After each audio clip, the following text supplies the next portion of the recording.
യുകെയിൽ ചെന്നിറങ്ങിയിട്ട് നിങ്ങൾ ബേസിക് ആയിട്ട് ചെയ്യേണ്ട കുറച്ച് കാര്യങ്ങൾ എന്താണെന്ന് നോക്കാം. നിങ്ങളുടെ ഒരു പാർട്ട് ടൈം കിട്ടാൻ എളുപ്പത്തിന് വർക്കിന് നിങ്ങൾ അപ്ലൈ ചെയ്യുമ്പോൾ നിങ്ങൾക്ക് വേണ്ടി വരുന്ന റിക്വയർമെന്റ്സ് എന്തെല്ലാമാണെന്ന് നോക്കാം.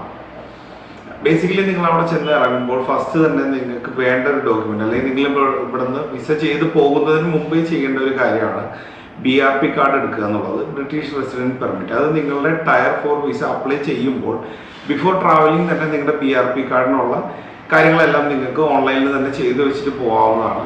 നിങ്ങൾ വൺസ് അവിടെ അറൈവ് ആയി കഴിയുമ്പോൾ നിങ്ങൾക്ക് നിങ്ങളുടെ BRP കാർഡ് നിങ്ങളുടെ യൂണിവേഴ്സിറ്റിയിൽ നിന്നോ അല്ലെങ്കിൽ നിങ്ങൾ കൊടുത്തിരിക്കുന്ന പോസ്റ്റൽ അഡ്രസ്സിലോ നിങ്ങൾക്ക് കളക്ട് ചെയ്യാവുന്നതാണ് BRP കാർഡ്. നിങ്ങളുടെ അവിടുത്തെ വാലിഡ് ആയിട്ടുള്ള ഡോക്യുമെന്റ് ആണ്, നിങ്ങളുടെ അവിടെ റെസിഡൻസിനുള്ള പ്രൂഫാണ് BRP കാർഡ്. അപ്പോൾ അതുകൊണ്ട് തന്നെ BRP കാർഡ് നിങ്ങൾ എപ്പോൾ ജോലിക്ക് അപ്ലൈ ചെയ്യുമ്പോഴും നിങ്ങളുടെ BRP കാർഡ് നമ്പർ നിങ്ങൾ പ്രൊവൈഡ് ചെയ്യേണ്ട ആവശ്യമുണ്ട്. അപ്പോൾ അതുകൊണ്ട് ഫസ്റ്റ് ഡോക്യുമെന്റ് ആണ് BRP കാർഡ്. സെക്കൻഡ് ആയിട്ട് വരുന്നതാണ് national insurance number, NI number എന്ന് ഷോർട്ടിൽ പറയും. NI നമ്പർ എന്ന് വെച്ചാൽ അവിടുത്തെ ടാക്സേഷൻ കോഡാണ്. നിങ്ങളുടെ ബേസിക്കലി നിങ്ങളുടെ അവിടെ ചെന്നതിന് ശേഷം നിങ്ങളുടെ അഡ്രസ്സ് വെച്ചിട്ട് നിങ്ങളുടെ BRP കാർഡും നിങ്ങളുടെ യൂണിവേഴ്സിറ്റി ഡോക്യുമെന്റ്സും നിങ്ങളുടെ വിസ ഡോക്യുമെന്റ്സ് എല്ലാം വെച്ചിട്ട് നിങ്ങൾ അപ്ലൈ ചെയ്യുന്ന ഒരു കാര്യമാണ് നാഷണൽ ഇൻഷുറൻസ് നമ്പറിന് വേണ്ടിയിട്ട്. അതും ബേസിക്കലി ഒരു കാർഡ് തന്നെയാണ്. അത് ആ നമ്പർ വെച്ചിട്ട് വേണം നിങ്ങളുടെ ഫ്യൂച്ചറിൽ നിങ്ങളുടെ വർക്ക് ചെയ്യുമ്പോഴുള്ള നിങ്ങളുടെ സാലറി കാര്യങ്ങളുടെ എല്ലാത്തിൻ്റെയും ടാക്സ് പേയ്മെന്റും കാൽക്കുലേഷൻ എല്ലാം ഈ NI നമ്പർ വെച്ചിട്ടാണ് വരുന്നത്. നമ്മുടെ നാട്ടിൽ പാൻ കാർഡ് എന്ന് പറയുന്നത് പോലെ തന്നെയുള്ള ഒരു കാര്യമാണ് നാഷണൽ ഇൻഷുറൻസ് നമ്പർ എന്ന് പറയുന്നത്. മൂന്നാമത്തെ കാര്യമാണ് നിങ്ങൾക്ക് വേണ്ടത് ഒരു ബാങ്ക് അക്കൗണ്ട് ആണ്. അതിനുള്ള അപ്രൂവൽ നിങ്ങൾക്ക് ഇതർ യൂണിവേഴ്സിറ്റിയുടെ ഇത് മേടിക്കാം, അല്ലെങ്കിൽ നിങ്ങൾക്ക് അല്ലാതെ തന്നെ അപ്ലൈ ചെയ്യാം.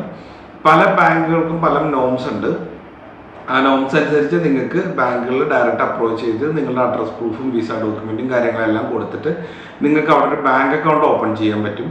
അപ്പോൾ നമ്മൾ ഒരു എംപ്ലോയറിനെ ജോലിക്ക് വേണ്ടി അപ്രോച്ച് ചെയ്യുമ്പോൾ നമ്മുടെ ഈ BRP കാർഡും NI നമ്പറും അതിന് പുറമെ നമ്മൾ കൊടുക്കേണ്ടതാണ് നമ്മളുടെ ബാങ്ക് അക്കൗണ്ട് ഡീറ്റെയിൽസ്. കാരണം നമ്മുടെ സാലറി കാര്യങ്ങളെല്ലാം ക്രെഡിറ്റ് ആവുന്നത് നമ്മുടെ ബാങ്ക് അക്കൗണ്ടിലേക്കാണ് ഡയറക്റ്റ് ആയിട്ട് വരുന്നത്. നമ്മളെപ്പോഴും ജോലിക്ക് അപ്ലൈ ചെയ്യുമ്പോൾ നമ്മളുടെ ഒരു വെൽ പ്രിപ്പയർഡ് ആയിട്ടുള്ള ബയോഡേറ്റ നമ്മുടെ കയ്യിൽ എപ്പോഴും ആവശ്യമാണ്. നമ്മൾ എന്ത് തരം ജോലിക്കാണോ അപ്ലൈ ചെയ്യുന്നത്, ചിലർ ഇവിടെ നിന്ന് ഹാർഡ് കോപ്പീസ് എടുത്തുകൊണ്ട് പോകുന്നത് ഞാൻ കണ്ടിട്ടുണ്ട്. പക്ഷെ നിങ്ങൾക്ക് അവിടെ അഡ്രസ്സ്, UK അഡ്രസ്സ് നിങ്ങൾക്ക് കറക്റ്റായിട്ട് നിങ്ങൾക്ക് അറിയാമെങ്കിൽ, അല്ലെങ്കിൽ നിങ്ങളുടെ പരിചയമുള്ള ആരെങ്കിലും വേണ്ടി നിങ്ങൾ അവരുടെ ഒരു അഡ്രസ്സ് നിങ്ങൾക്ക് അതിൽ വെച്ചിട്ടാണെങ്കിൽ ഇവിടുന്ന് CVs പ്രിപ്പയർ ചെയ്തുകൊണ്ട് പോകുന്നതിന് കുഴപ്പമില്ല. അതല്ലാതെ നിങ്ങൾ ഈ നാട്ടിലെ അഡ്രസ്സ് വെച്ചിട്ട് CVs ഇവിടുന്ന് പ്രിപ്പയർ ചെയ്ത് പോവാതിരിക്കുക. അതുപോലെ തന്നെ ചെയ്യുമ്പോൾ അവിടുത്തെ ഒരു കോണ്ടാക്ട് നമ്പറും കൂടെ ഉള്ള CV വെച്ച് കൊടുക്കുന്നതായിരിക്കും കുറേ കൂടി പ്രൊഫഷണൽ ആയിട്ടുള്ള രീതി. ബൈ ഹാൻഡ് ആയിരിക്കും ചിലപ്പോൾ ചെയ്യുന്നൊന്നും അല്ല, ചെറിയ സിംഗിൾ സ്റ്റോറോ അല്ലെങ്കിൽ ചെറിയ 2-3 സ്റ്റോറൊക്കെ ഉള്ള സ്റ്റോറുകളിലാണെങ്കിൽ ചിലപ്പോൾ നിങ്ങൾക്ക് ബൈ ഹാൻഡ് ആയിരിക്കും CV കൊടുക്കാനുള്ള അവസരം വരിക. അപ്പോൾ അതുകൊണ്ട് അങ്ങനെ കൊടുക്കുന്ന സമയത്ത് നിങ്ങൾക്ക് ഇവിടുന്ന് പ്രിന്റ് ചെയ്ത് കൊണ്ടുപോകാം. പക്ഷേ പ്രീവിയസ്ലി നിങ്ങൾക്ക് അഡ്രസ്സോ ഒരു ഫോൺ നമ്പറോ നിങ്ങളുടെ കയ്യിൽ ഉണ്ടെങ്കിൽ ചെയ്തിട്ട് പോകുന്നതായിരിക്കും നല്ലത്. അതുപോലെ തന്നെ നെക്സ്റ്റ് വേറൊരു കാര്യമാണ്, നിങ്ങൾ എപ്പോഴും അപ്ലൈ ചെയ്യുന്ന സമയത്ത് നിങ്ങളുടെ CVs എപ്പോഴും ഏത് പ്രൊഫഷനാണോ നിങ്ങൾ അപ്ലൈ ചെയ്യാൻ ഉദ്ദേശിക്കുന്നത് ആ പ്രൊഫഷൻ്റെതായ രീതിയിലായിരിക്കണം നിങ്ങളുടെ CVs പ്രിപ്പയർഡ് ആയിട്ടുണ്ടാവുക. കാരണം ഇപ്പോൾ നിങ്ങളൊരു സൂപ്പർ മാർക്കറ്റിൽ വർക്ക് ചെയ്യുകയാണെങ്കിൽ നിങ്ങൾ ഒബ്വിയസ്ലി നിങ്ങൾക്ക് അതിൻ്റെ എന്തെങ്കിലും സ്കിൽസ് ഉണ്ടെങ്കിൽ ആ കാര്യങ്ങൾ നിങ്ങൾ മെൻഷൻ ചെയ്തൊരു CV ആയിരിക്കണം എപ്പോഴും സബ്മിറ്റ് ചെയ്യേണ്ടത്. നിങ്ങൾക്ക് അവിടെ ഫ്രഷിയറായിട്ട് തന്നെ പലപ്പോഴും ജോലി കിട്ടും. അങ്ങനെയാണെങ്കിൽ ഒരു ഫ്രഷിയറിൻ്റെ ഇത് ചെയ്തിട്ട് ഒരു ഫ്രഷിയറിൻ്റെ CV ബയോഡേറ്റ നിങ്ങൾക്ക് ക്രിയേറ്റ് ചെയ്ത് കൊണ്ടുപോകാം, അതിൽ തെറ്റൊന്നുമില്ല. അതല്ല പർട്ടിക്കുലർലി നിങ്ങൾക്ക് ഒരു കാര്യം സ്കിൽഡ് ഉണ്ടെങ്കിൽ നിങ്ങൾ ആ ഒരു പർട്ടിക്കുലർ ജോബിന് അപ്ലൈ ചെയ്യാനാണെങ്കിൽ നിങ്ങൾ എപ്പോഴും നിങ്ങളുടെ CV എഡിറ്റ് ചെയ്ത് ആ ജോലിയുടെ റിക്വയർമെന്റുള്ള ജോബ് ഡിസ്ക്രിപ്ഷൻസ് ഒക്കെ മെൻഷൻ ചെയ്തിട്ടുള്ള ഒരു CV കൊണ്ടുപോകുന്നതായിരിക്കും എപ്പോഴും നല്ലത്. ഇവിടെ നിന്ന് നമ്മൾ പോലീസ് ക്ലിയറൻസ് കൊണ്ടുപോകേണ്ട ആവശ്യമുണ്ടോ, അതോ അവിടെ ചെന്നിട്ട് DBS ചെയ്താൽ മതിയോ എന്നുള്ളത് ചോദിക്കാറുണ്ട്.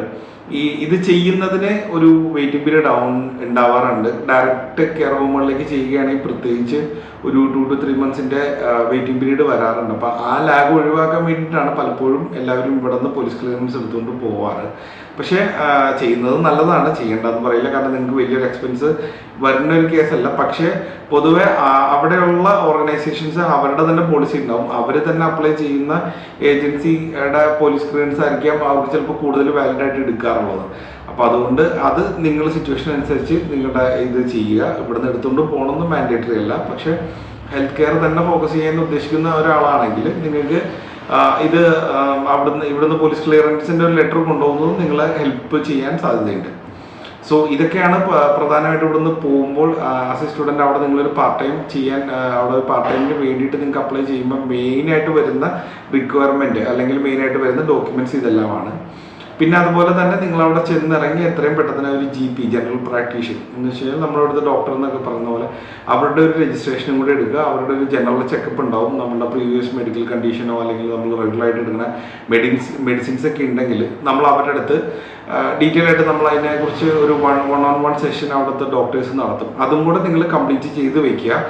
നമ്മൾ വേറെ കംപ്ലീറ്റ്ലി ഒരു ഡിഫറെൻറ്റ് ക്ലൈമറ്റും വെതറും നമ്മൾ അവിടെ വേറൊരു കംപ്ലീറ്റ്ലി ഡിഫറെൻ്റ് ആയിട്ടുള്ള ഒരു ക്ലൈമറ്റിക് കണ്ടീഷനിലേക്കാണ് നമ്മൾ ചെന്നിറങ്ങുന്നത്. അപ്പോൾ ചിലപ്പോൾ ഇമ്മീഡിയറ്റ് ആയിട്ട് നമുക്ക് എന്തെങ്കിലും അസുഖങ്ങൾ എന്തെങ്കിലും വരികയാണെങ്കിൽ നമുക്ക് എത്രയും പെട്ടെന്ന് ഒരു GPയുടെ രജിസ്ട്രേഷൻ അവരുടെ കൗൺസിലിംഗും കഴിഞ്ഞാൽ പിന്നെ നമുക്ക് മെഡിസിൻസ് കാര്യങ്ങളൊക്കെ എടുക്കൽ എളുപ്പമായിരിക്കും. നമ്മൾ ഇവിടെ നിന്ന് ഇൻഷുറൻസ് എടുത്തിട്ടാണ് പോകുന്നത്. അപ്പം അതുകൊണ്ട് തന്നെ ഫുൾ നമ്മുടെ മെഡിക്കൽ എക്സ്പെൻസസ് എല്ലാം അതിൽ കവേർഡാണ്. പക്ഷേ നിങ്ങൾ അവിടെ വൺസ് അവിടെ എത്തുമ്പോൾ നിങ്ങൾക്ക് GP രജിസ്ട്രേഷൻ കൂടെ മാൻഡേറ്ററി ആയിട്ട് ചെയ്യുക.